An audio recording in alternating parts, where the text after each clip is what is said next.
Nuevamente buenos días, me alegro mucho de verles y qué bueno que podemos abrir la palabra de Dios con libertad y poder estudiarla y ver lo que el Señor tiene que enseñarnos. Un sabio, muy sabio, fue alabado por lo que sabía, a lo que él contestó: yo ahora mismo cambio lo que sé por lo que no sé. Hermanos, mientras estudiamos el libro de las revelaciones de Jesucristo, nos daremos cuenta que es más lo que no sabemos que lo que sabemos. Y para eso fue escrito el libro de Apocalipsis, para que sepamos más de Cristo. ¿Cuántas cosas hay que muchas veces lo tomamos a la ligera, pero cuando lo estudiamos, yo no sabía eso? Así que tenemos capítulo número 1 de Apocalipsis, busquémoslo por favor. Tenemos un bosquejo que nos ha escrito por revelación divina, inspirado por el Espíritu Santo el apóstol Juan, en el cual divide este libro de Apocalipsis en 3 secciones y nos muestra realmente cómo en esta primera sección hay tanto que aprender, y tendremos todavía la segunda y la tercera, pero que se estudiarán poco a poco. Dice el versículo número 19, escribe las cosas que has visto, 1:19, y las que son y las que han de ser después de estas. Las cosas que has visto, las que son y las que han de ser después de estas. Así que las cosas que ha visto, realmente ha visto al Señor Jesucristo en ese primer punto, y está viendo al Señor Jesucristo y está viendo lo magnífico que es el Señor Jesucristo. Después va a ver las cosas que son y ese mensaje que el Señor Jesucristo ha dado, que veremos en el capítulo 2 y capítulo 3, a las 7 iglesias, y después las cosas que serán y están por suceder, que será desde el capítulo 4 hasta el 22. Vamos al Señor en oración para que el Señor nos ayude en esas cosas que has visto, que estaremos estudiando en el capítulo 1 en esta mañana. Oremos. Amado Padre Dios Santo, gracias por tu palabra, por lo que tú nos enseñas en ella. Ayúdanos, Señor, a honrarte y a glorificarte, a escuchar atentamente y, Señor, a sentir esa hambre que todo hijo de Dios siente por la palabra de Dios. Saber más de Dios, conocer más a Dios y entender lo que Dios quiere para mi vida o de mi vida, para que yo le honre y le glorifique. Porque es ley divina. Dios mismo lo dijo: yo honro a los que me honran. Quiero la honra de Dios, quiero la misericordia de Dios, quiero el amor de Dios en mi vida. Pero en cambio, Señor, aquellos que se alejan de ti, aquellos que reprochan y se apartan de ti, Señor, tu amor y tu misericordia, aunque quieres rescatarles y tú tiras con cuerdas de amor, Señor, haz que nuestro corazón sea sensible a tu palabra.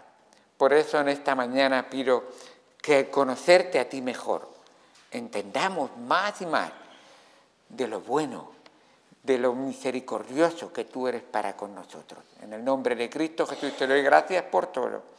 Amén. El apóstol Juan está teniendo una visión en este capítulo número 1 que solamente es igualada en grandeza por la visión que aparece en el capítulo número 19, donde se muestra el regreso final de Cristo como Rey de Reyes y Señor de Señores. Tanto es así que nos dice en el versículo número 9, dice: yo, Juan, vuestro hermano y copartícipe vuestro en la tribulación, en el reino y en la paciencia de Jesucristo, estaba en la isla de Patmos, llamada Patmos, por causa de la palabra de Dios y el testimonio de Jesucristo. Yo estaba en espíritu en el día del Señor, y oí detrás de mí una gran voz, como de trompeta, que decía: yo soy el Alfa y la Omega, el principio y el último. Escribe en un libro lo que ves y envíalo a las 7 iglesias que están en Asia, en Éfeso, en Esmirna, en Pérgamo, Tiatira, Sardis, Filadelfia, Laodicea. Y me volví para ver la voz que hablaba conmigo, y vuelto vi 7 candeleros de oro, y en medio de los 7 candeleros a uno semejante al Hijo del Hombre, vestido de una ropa que llegaba hasta los pies, y ceñido por el pecho con un cinto de oro. Su cabeza y sus cabellos eran blancos como blanca lana, como nieve, sus ojos como llamas de fuego, y sus pies semejantes al bronce bruñido, refulgente como en un horno, y su voz como estruendo de muchas aguas.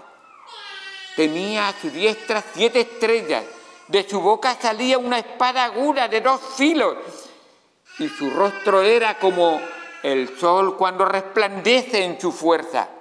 Cuando le vi, caí como muerto a sus pies, y él puso su diestra sobre mí diciéndome: no temas, yo soy el primero y el último, el que vivo y estuve muerto, mas he aquí que vivo por los siglos de los siglos. Amén. Y tengo las llaves de la muerte y del Hades. Aquí está la descripción que nos muestra la palabra de Dios de Jesucristo, que Juan le está viendo y está verdaderamente sorprendido. Empieza esta visión presentándose él en primer lugar. Dice: yo, Juan. Una de las cosas que me llama mucho la atención es que solo en este capítulo 1, pero en el capítulo 2 y 3 y luego en los restos de los capítulos, vemos realmente que hay muchos títulos y nombres y atributos que se refieren a Jesucristo. Y son los mismos que en el Antiguo Testamento se refieren a Jehová. Y eso nos llama la atención. En primer lugar, nos demuestra que Juan conoce el Antiguo Testamento. Muy bien. Pero en segundo lugar, es lógico, porque el autor del Antiguo Testamento y del Nuevo Testamento es el mismo. El Espíritu Santo que ha inspirado a todos los escritores, tanto del Antiguo como del Nuevo Testamento. Así que, al ver todo esto, me hace pensar mucho en que esos atributos me demuestran algo de Jesucristo, que si está en Jehová, significa que está en la Trinidad y nos van a enseñar grandes cosas de nuestro Dios. ¿Os dais cuenta cuando aprendéis un versículo cómo está ligada la Trinidad siempre? Aprendemos Romanos 8:9. ¿Veis ahí cómo está Dios, cómo está el Espíritu Santo y cómo está el Hijo? Si ves realmente que cuando mora el Espíritu Santo en tu corazón es la Trinidad obrando en tu vida. Y así lo vemos también. Ahora, volviendo otra vez al contexto, versículo número 9, vamos a estar estudiando casi párrafo por párrafo para ver realmente, quiero coger este texto y sacarle el máximo jugo, y aún así, cada vez que lo estudias siempre hay más que sacar, más que aprender. Es como una mina de tesoros, que cuanto más cavas, cuanto más profundizas, más tesoros encuentras y mayores tesoros descubres, y te das cuenta de que realmente estás solamente en el piquito que empieza y lo que queda detrás. Cuando cavas, dice, solamente estás picando en la puntita del iceberg. No sabes lo que hay debajo realmente, que tiene Dios para ti. Y dice: yo, Juan, vuestro hermano y copartícipe. Me encanta ver realmente cómo se presenta el apóstol Juan. Viendo los títulos, los retítulos y el paraninfo que la gente va exponiendo, soy catedrático, no sé cuánto, he estudiado no sé qué, tengo tantos títulos, vengo de tal familia. Y Pablo dice, yo Juan, no hago uso de ningún título, no se presenta ante la comunidad de las iglesias que le conocen, e incluso, algunas no tantos, pero no da una lista de credenciales. No se presenta como el apóstol, yo el apóstol. Habría que referenciar.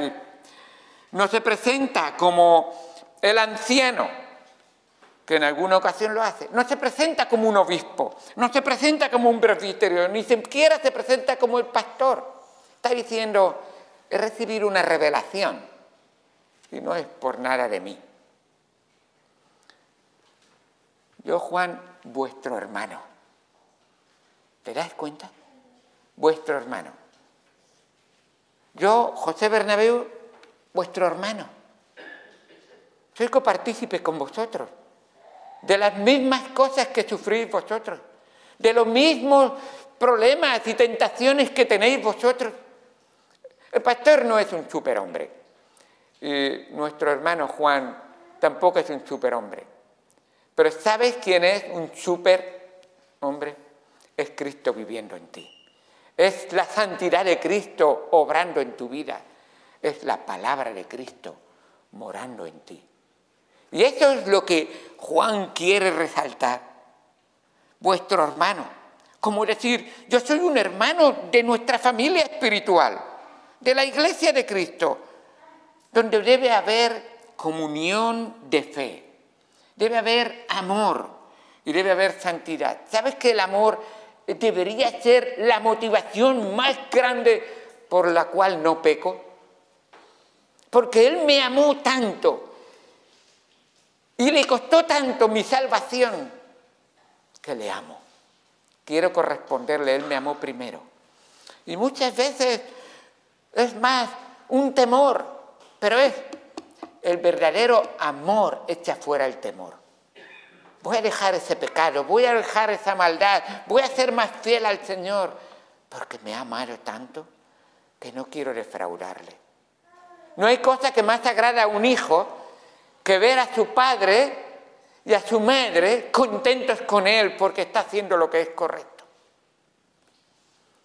Papá, mamá, enseña a tu hijo, a tus hijos los caminos del Señor. Y date contento cuando lo ves, leyendo su Biblia, orando. Y si no lo ves, hazlo tú con él. Anímale.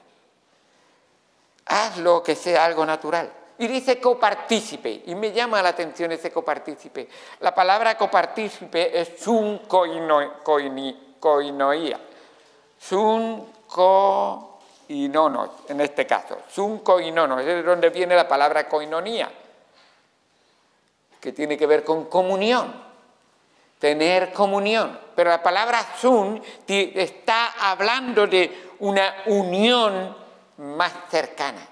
Y es esa comunión que se tiene con un familiar cercano, de sangre, un familiar con quien tengo confianza, con quien puedo hablar de tú a tú, realmente. Y Juan dice, yo soy copartícipe con vosotros, estoy ahí con vosotros, y me gusta cómo lo hace. ¿Sabéis que Juan, junto con el apóstol Pedro, él sabe realmente que apacentar la grey no es una cosa de títulos y de poder, sino que es una cosa de amor, ejemplo y, por supuesto, obediencia al Señor. El apóstol Pedro escribe en 1 de Pedro 5:2, hablando a los pastores, apacentar la grey de Dios que está entre vosotros, cuidando de ella, no por fuerza, sino voluntariamente. No por ganancia deshonesta, sino con ánimo pronto. No como teniendo señorío sobre los que están a vuestro cuidado, sino siendo ejemplos de la grey. Esta es una realidad que estimula a la congregación a amar al Señor porque quiere imitar a su pastor. Y es la obra que Dios quiere hacer, y así Pablo enseñaba: sed imitadores de mí, así como yo lo soy de Jesucristo. Porque el objetivo y la vista tiene que estar puesta en Cristo, el autor y consumador de nuestra fe. Qué bueno es cuando lo hacemos. Así que dice Juan: yo soy copartícipe con vosotros en 3 cosas. Y en un sentido muy importante se enseña 3 características que Juan y los receptores tienen en común. Dice: soy copartícipe con vosotros en la persecución por su fe que tiene en el Señor Jesucristo. Y les está diciendo esa tribulación habla de estrechez. La palabra en el griego está hablando de estrechez, de angustia, de aflicción. Y es cierto, en este tiempo está seguramente el emperador Dionisiano, y es un emperador que desató una persecución contra los cristianos. Todo el que no decía César es mi rey y mi Dios, pues se enfrentaba a la espada muchas veces. Y Juan sufre en Patmos esa cruel persecución. Se encuentra ahora mismo en la isla de Patmos por causa de esa tribulación, que es copartícipe con los otros cristianos. También, no solamente por esa persecución, sino también otra característica que tienen en común es la pertenencia a la comunidad de los redimidos, de la cual Cristo es Señor y Rey. Dice ahí la palabra del Señor, dice: en el reino. Esa palabra es Basilea. Y digo, qué casualidad, hay una ciudad que se llama así, en Suiza, precisamente. Y es la palabra en el griego que significa reino. Y es donde el rey hace su reino. Y es en el corazón de cada cristiano Dios hace y desarrolla. Jesucristo tiene un trono y debe ser el reino de Jesucristo. Es así que en ese trono está sentado el Señor Jesucristo para reinar y señorear en él. Dice que es copartícipe también, no solamente en la persecución y en la pertenencia en común, sino también en la perseverancia. Y nos dice la palabra de Dios: y en la paciencia de Jesucristo. En Jesucristo hay que tener esa paciencia, y tiene que ver con esa perseverancia a pesar de los tiempos difíciles. Esa palabra paciencia es upomone, y tiene que ver con un aguante firme y constante bajo circunstancias adversas.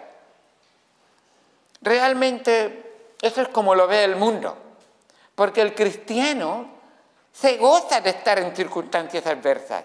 El cristiano que ama al Señor sabe que van a venir momentos difíciles.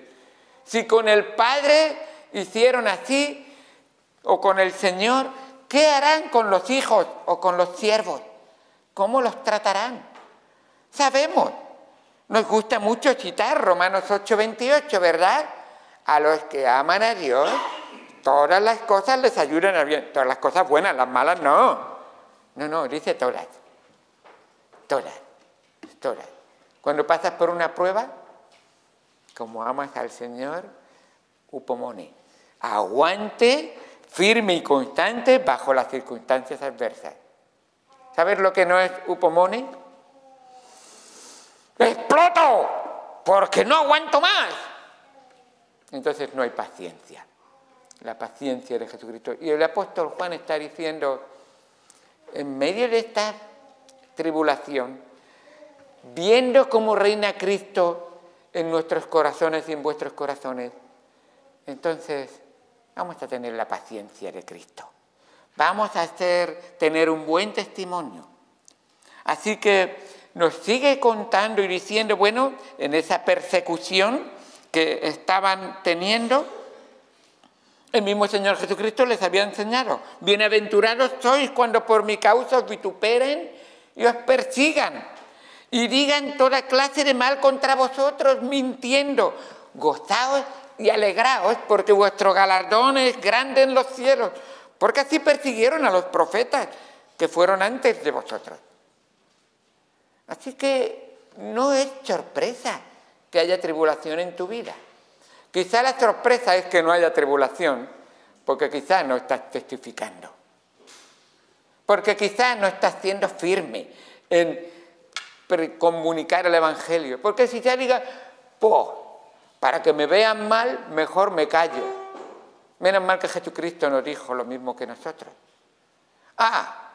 Él lo dijo de esta manera: cualquiera que me confiese delante de los hombres, yo le confesaré delante de mi Padre. Pero cualquiera que me niegue, y eso es cerrar la boca, yo no digo nada malo. No, cerrar la boca. El silencio ya otorga realmente. Yo tengo un amigo, pero no tengo problemas con él, porque yo no le digo que soy cristiano y no le hablo de Cristo. El Señor dijo: cualquiera que me niegue delante de los hombres, yo le negaré delante de mi Padre que está en los cielos. Así es. Es Cristo hablando. No es la Iglesia Bautista, no es el pastor, es Cristo hablando. Díselo a Cristo. Dile: Señor, no quiero testificar de ti. ¿Y qué dirá Él? Tú en oración con Él. Dile: Señor, toca mi corazón. Hazme sentir esa necesidad de hablar con otros. El mismo Señor Jesucristo dijo: y seréis aborrecidos de todos por causa de mi nombre, mas el que persevere hasta el fin, este será salvo. Mateo 10, 22. Necesitamos perseverar en la palabra de Dios, ser constantes a pesar de las pruebas. Y recuerda, pertenecemos al reino del Señor. Los injustos no pertenecen al reino del Señor. Dice en 1 Corintios capítulo 6, un texto que tiemblan hoy. Los injustos, cuando lo escuchan y quieren vigilar y pillar a las iglesias en este texto, pero lo dice Dios. Dice en 1 Corintios capítulo número 6, versículo 9, ¿no sabéis que los injustos no heredarán el reino de Dios? ¿Perteneces al reino de Dios? Pues los injustos no. No erréis, ni los fornicarios, ni los idólatras, ni los adúlteros, ni los afeminados, ni los que se echan con varones, ni los ladrones, ni los avaros, ni los borrachos, ni los maldicientes, ni los estafadores heredarán el reino de Dios. Y escucha, hay solución, porque el apóstol Pablo sabe que estos corintios habían vivido en su pasado muchas de estas cosas. Y les dice en el versículo 11, y esto erais algunos, mas ya habéis sido lavados, ya habéis sido santificados, ya habéis sido justificados en el nombre del Señor Jesús y por el Espíritu de nuestro Dios. ¿Es poderoso el Señor? Sí, puede cambiar a un afeminado. Sí, puede cambiar a un ladrón. Sí, puede cambiar a un mentiroso. Sí, puede cambiar a un adúltero. Sí, tiene vida y poder para perdonar y limpiar cualquier pecado. Así es la sangre de Cristo. Qué bueno que podemos confiar en Él y sabemos que Él va a hacer su obra en nosotros. Perteneces al reino, no temas.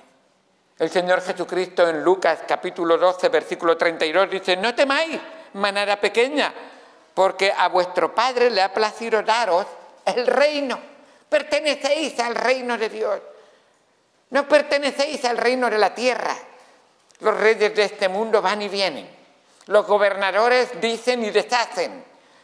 Y nunca tienen estabilidad ni van a dar estabilidad a cada uno de nosotros. Pero en el reino de Dios hay firmeza, constancia y permanencia para siempre. ¿Perteneces al reino de Dios? Nos dice también que esa perseverancia Dios la premia. El escritor de Hebreos sabe que los hebreos están luchando, esos judíos que se han convertido, pero tienen el rechazo de sus amigos y pueblo hebreo, y tienen el rechazo de los gentiles que los ven como bichos raros, y ser cristiano ahora parece más difícil, y algunos dicen, no sé si me voy a ir para atrás, porque la decisión de ser cristiano antes parecía que tenía menos problemas que ahora. Y en Hebreos, capítulo número 10, el escritor les dice en el versículo número 35, no perdáis pues vuestra confianza, que tiene grande galardón, porque os es necesaria la paciencia para que, habiendo hecho la voluntad de Dios, os tengáis la promesa. Porque aún un poquito, y el que ha de venir vendrá, no tardará, mas el justo vivirá por la fe. Y si retrocediere, no agradará mi alma. Pero vosotros no sois de los que retroceden para perdición, sino de los que tienen fe para perseverancia del alma. ¡Qué bendición! Sí, yo soy de los que permanecen, aunque el mundo me rechace, porque mayor es el que está en nosotros que el que está en el mundo. El mundo pasa y sus deseos, pero el que hace la voluntad de Dios permanece para siempre. ¿Cuánto tiempo quieres permanecer? ¿Quieres vivir siempre y nunca dejar para nada la presencia del Señor y vivir eternamente? Ponte firme con el Señor. Anda a su lado. Él no te va a dejar nunca. Dice, estaba en la isla de Patmos. ¡Wow! Esa isla, una isla inhóspita, una isla ubicada en el mar Egeo, junto a la costa de Asia Menor, lo que es la actual Turquía, a unos 25 kilómetros de la costa. Una isla rocosa, una isla donde no hay forestación ni árboles, una isla real que durante el día hace mucho calor, una isla que durante la noche hace mucho frío. Algunos turistas van y he leído que hay una cueva donde se cree que ahí es donde se refugiaba Juan. Esa era una isla penitenciaria y el Imperio Romano la había hecho como una cárcel realmente. Ahí los mandaba y de alguna manera lo que hacía era exiliar. Una persona que decía, me es un estorbo, pero hasta... Dicen que realmente no vale la pena matar a Juan, vamos a exiliarlo y apartarlo, con eso será suficiente. Y cómo Dios obró. En el exilio tuvo la mayor revelación que podemos ver en el Nuevo Testamento. Cómo Dios le reveló cosas grandes, ahí en la isla de Patmos. Así que se dice que ahí hacían trabajos forzados, continúa diciendo, estaba en la isla de Patmos y por causa de la palabra de Dios y del testimonio de Jesucristo. Y es la verdad. Si tú eres fiel al Señor, como dice la palabra en 2 Timoteo 3:12, todos los que quieren vivir piadosamente en Cristo Jesús padecerán persecución. 2 de Timoteo 3:12. Y en Filipenses 1:29 dice, porque a vosotros os es concedido a causa de Cristo, no solo que creáis en Él, sino que también padezcáis en Él. ¿Cómo es que me ha concedido que creer en Él es una bendición, padecer por Él? Sí, eso es lo que dice. ¿Qué hizo Él por ti? ¿No padeció Él por ti? ¿Y no te dice el Señor, sed imitadores de mí, imitadme a mí? Sí, yo quiero imitarte a ti, pero en lo que pueda sacarte a ti de bendiciones, pero en lo que me cuesta seguirte a ti no quiero. No. Recuerda, Cristo es tu Salvador y está incluido que sea tu Señor y Rey de tu vida. Así que al entenderlo, te das cuenta de las grandes bendiciones. Y en el versículo 10, ¡amén! Así de fuerte fue, dice en el versículo número 10, estaba en el Espíritu en el día del Señor y oí una gran voz ¿Sabes la palabra gran voz qué es? La palabra gran es mega. ¿No sabéis, verdad, que utilicéis mega? Pues, o de donde viene, se dice megalén, realmente en el griego, y la palabra voz es fone. ¿Os suena juntarla las dos? Megáfono, megáfono. Pues Señor Jesucristo habla como si tuviera un megáfono, que yo tengo ahora, pero sin ningún megáfono. Tal es su voz que es sorprendente. Y me volví para ver la voz del que hablaba conmigo. Versículo 12. En el versículo 15 dice, y su voz como estruendo de muchas aguas. Y en el griego es la gran caída en una catarata. Cataratas cayendo. El ruido y el estruendo que hacen las aguas cuando caen ahí. Dice, así es la voz de nuestro Señor, de poderosa. Y dice en el versículo 17, y cuando le vi, si la voz es así, cuando le vi, caí como muerto a sus pies. Me llama mucho la atención esa voz del Señor, la voz de autoridad de Jesucristo. Es la voz que le dio la existencia a este universo con un poderoso hágase. Y se hizo. Así es la voz de nuestro Señor Jesucristo. Él dice, hágase, y está hecho lo que es su deseo. Y en 6 días, porque el séptimo no necesitó, descansó. Creó todo lo que hay. ¿Puede ser más poderosa una voz que miras el universo y dices, estoy espantado de ver lo grande que es, lo micro pequeño que es? Y todo esto se hizo con su voz. Así es de poderosa la voz de nuestro Señor Jesucristo.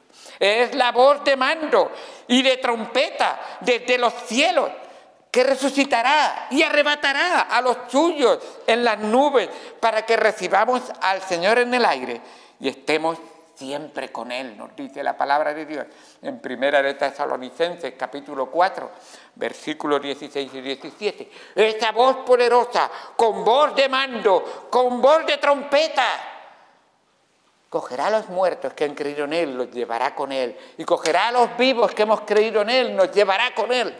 Y otra vez su voz tendrá el poder de arrebatarnos y llevarnos con Él. ¡Qué poderosa es la voz de Dios! ¿Has conocido a alguien que la voz crea, que la voz manda y no hay nadie que no pueda obedecer? Fíjate que los que no quieren obedecer, con su voz, confesarán con su boca que Él es Señor y doblarán su rodilla delante de Él.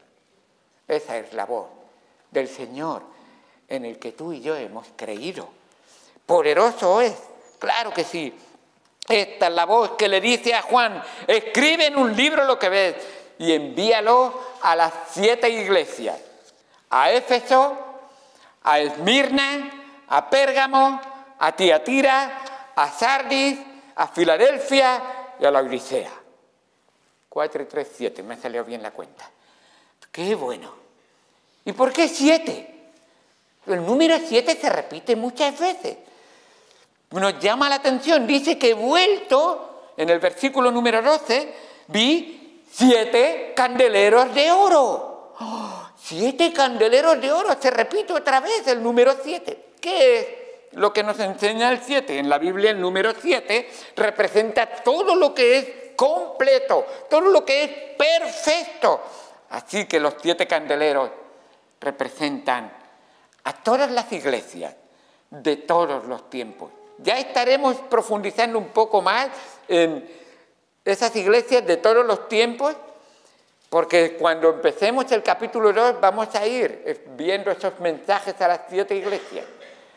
Y vamos a ver las diferentes perspectivas y enseñanzas que hay sobre esas 7 iglesias, a qué épocas pertenecen o qué están representando.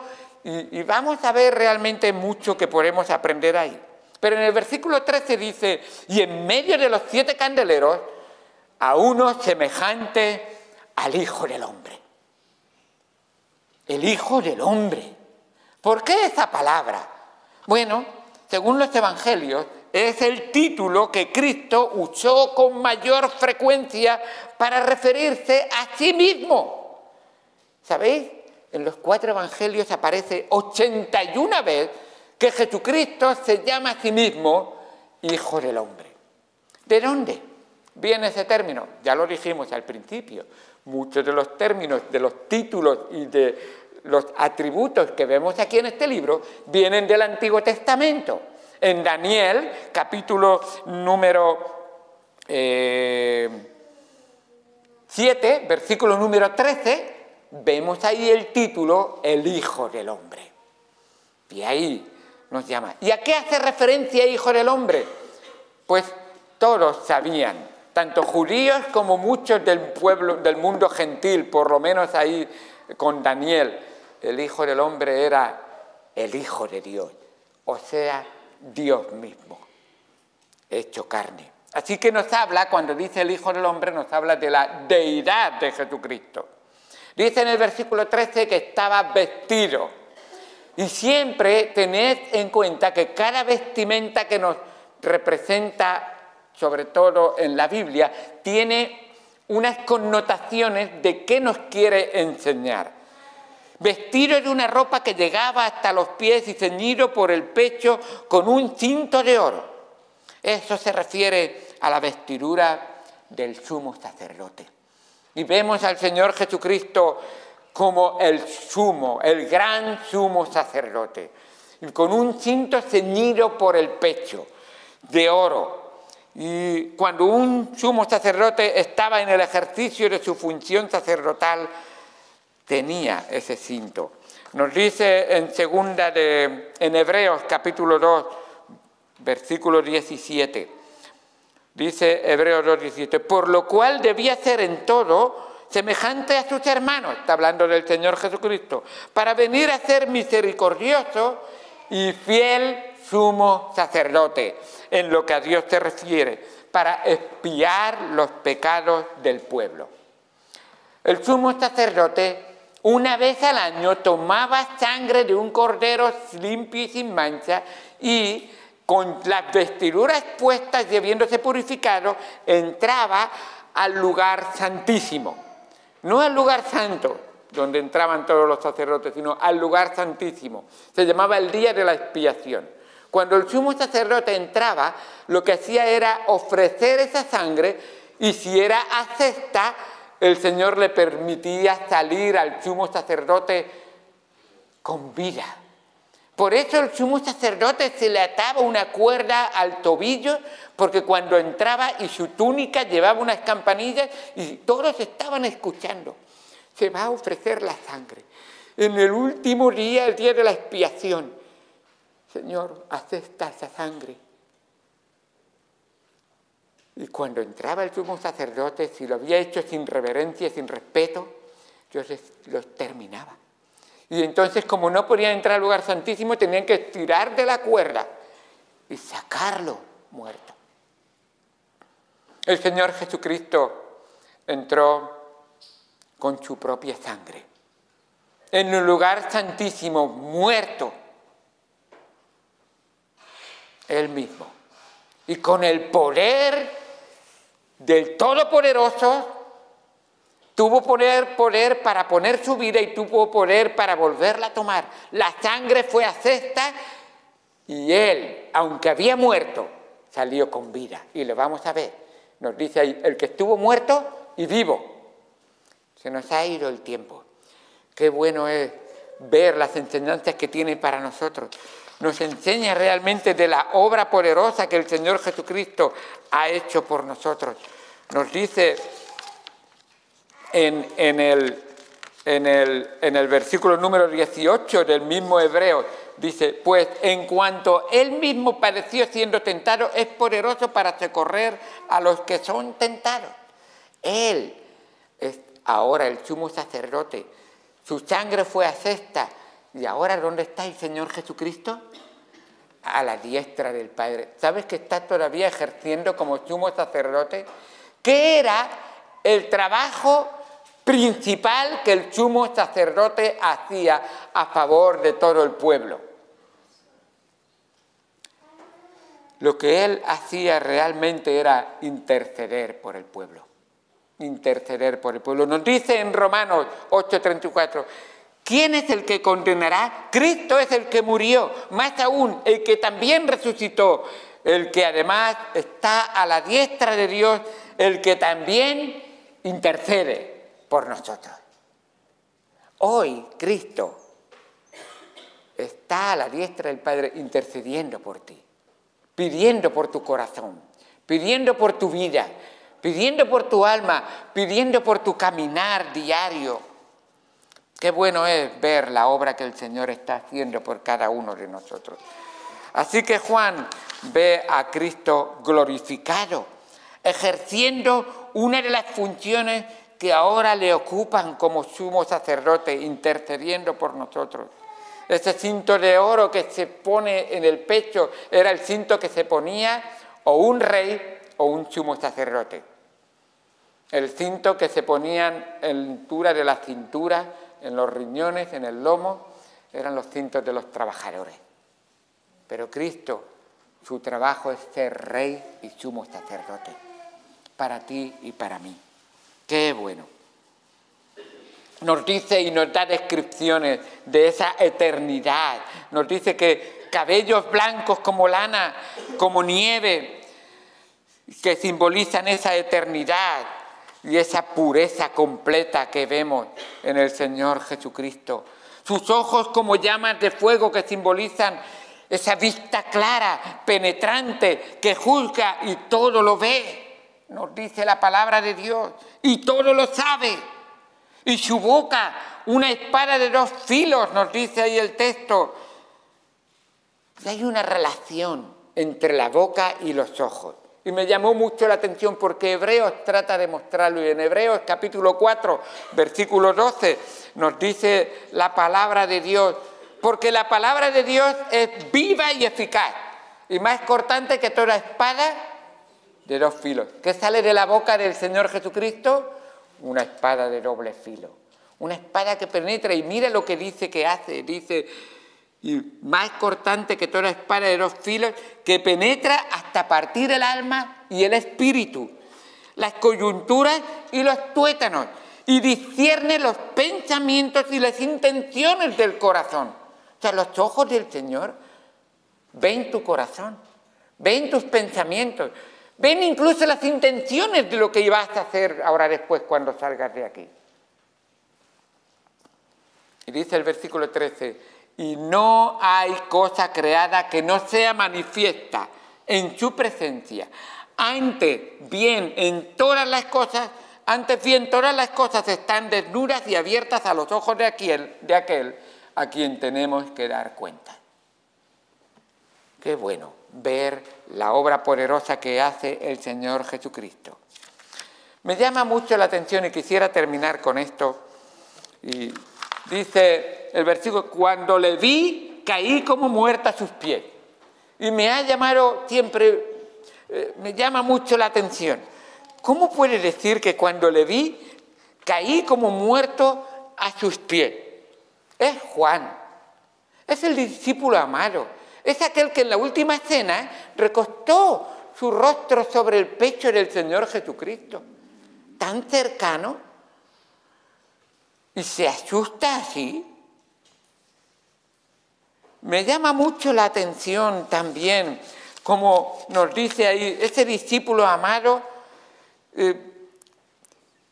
se aterroriza ante la sola vista del Señor, tremenda y majestuosamente glorificado.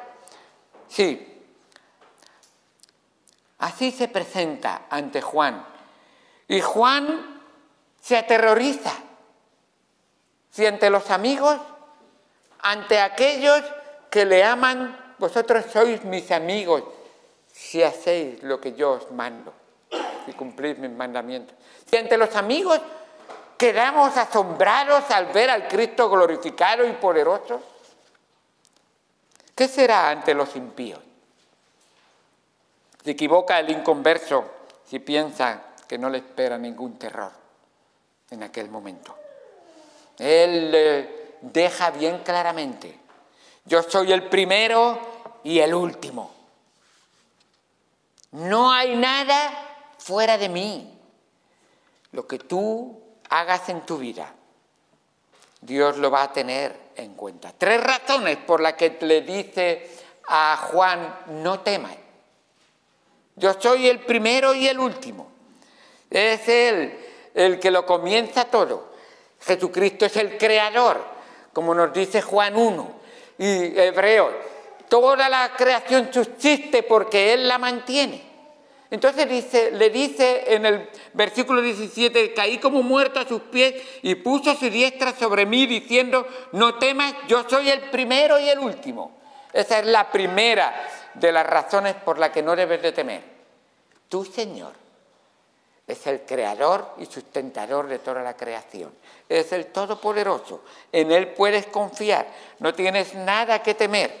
Él va a proveer todo lo que necesitas. Jehová dijo a mi Señor: siéntate a mi diestra, hasta que ponga a tus enemigos por estrado de tus pies. Él va a juzgar a los impíos, pero a sus hijos los va a proteger y a cuidar. Qué bueno es ver lo que Él hace. En segundo lugar, no debemos de temer y cesar de temer, porque Él es el que dice: yo soy el que vivo y estuve muerto, mas he aquí que vivo por los siglos de los siglos. Qué bueno que podemos estar seguros que Él es la vida y Él es el que nos da la vida. Aunque intentaron quitarle al autor de la vida, Él tenía poder para ponerla y tenía poder para volverla a tomar. Él es la resurrección y la vida. El que cree en mí, aunque esté muerto, vivirá. Y podemos estar confiados y seguros. Y en tercer lugar, y esto sí que podría haber extendido más, pero por supuesto, yo tengo las llaves de la muerte y del Hades. Puedes estar tranquilo porque Él tiene las llaves de la muerte y del Hades. Puedes confiar plenamente. Él es el que abre y cierra, el que tiene todo poder para decisión. Temed más bien a aquel que puede destruir el alma y el cuerpo en el infierno, dijo el Señor Jesucristo en Mateo 10, 28. No tenemos nada que temer, podemos confiar plenamente en Él. Esas llaves son símbolos de poder, de dominio y de victoria. Cristo tiene poder sobre la muerte, como nos dice la palabra de Dios en el capítulo 10 de Juan, versículo 18, tengo poder para poner mi vida y tengo poder para volverla a tomar. Y podemos estar tranquilos de que Él cuida de nosotros en todo momento. Y nos ha ido el tiempo, pero qué bueno es que termino diciendo las palabras: y puso su diestra sobre mí diciendo: no temas, no temas. ¿Estás confiando en el Señor Jesucristo? Si has creído en Él, si Él reina en tu corazón, si Él es el Señor de tu vida, no tienes que temer, no temas. Pero si Él no es tu Salvador, si Él no es tu Señor, entonces sí teme. Entonces sí date cuenta que hay que tomar una decisión importante.